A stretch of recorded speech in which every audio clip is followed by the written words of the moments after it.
Mayor, first of all, your concerns. You must be greatly concerned by what's been going on here in Seminole Heights for the last 10 days or so. Yeah, I am. Obviously, all of us are. This neighborhood is, the community is, the police department are.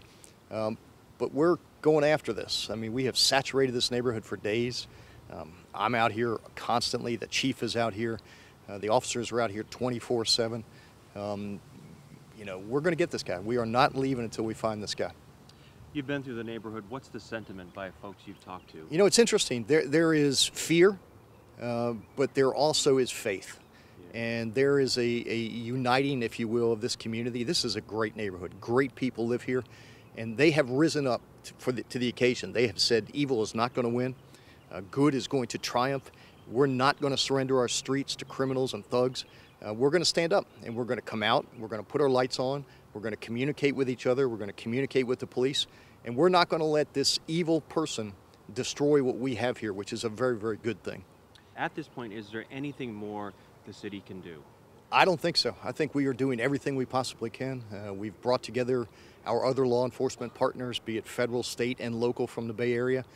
We are saturating this neighborhood with both uniform patrol and undercover officers. Our detectives are working around the clock, processing leads, analyzing information. We need the neighborhood to tell us what they know. I mean, if they see somebody that they don't think belongs here, call us. Call us for anything. We don't care. It's not a burden.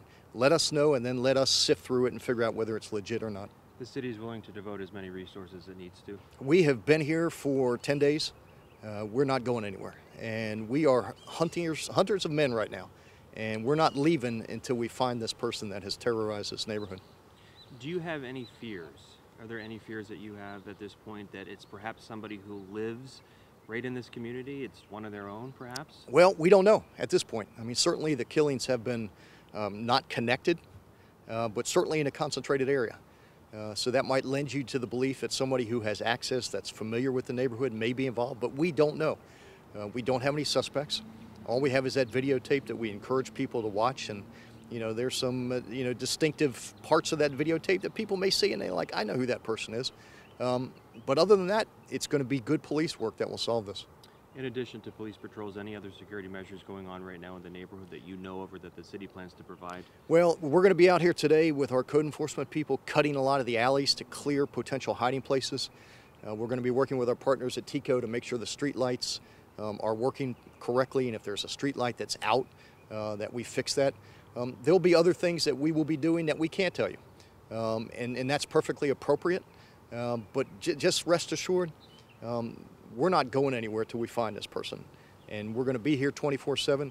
For the men and women that are out here patrolling, it's personal. It's personal. These cops know what this is doing to this neighborhood. They know the people who live here. They're going to get this guy. And we're going to hunt him down and we're going to get him. Are you willing to classify it as a serial killer at this point, or is it just too early to tell? I think it's just too early. Yeah. We haven't connected all the dots yet, and at the appropriate time, if we do, we don't fear that word. But it will be good police work that will connect those dots, and it will be good police work that will catch this guy. And final question, on Facebook specifically and other forms of social media, people have been worried about the potential economic impact. There have been restaurants and shops that have suffered because people are fearful to go out at night. What's your message to not only those business owners but to the patrons as well? Well, first and foremost, we're not going to let evil win.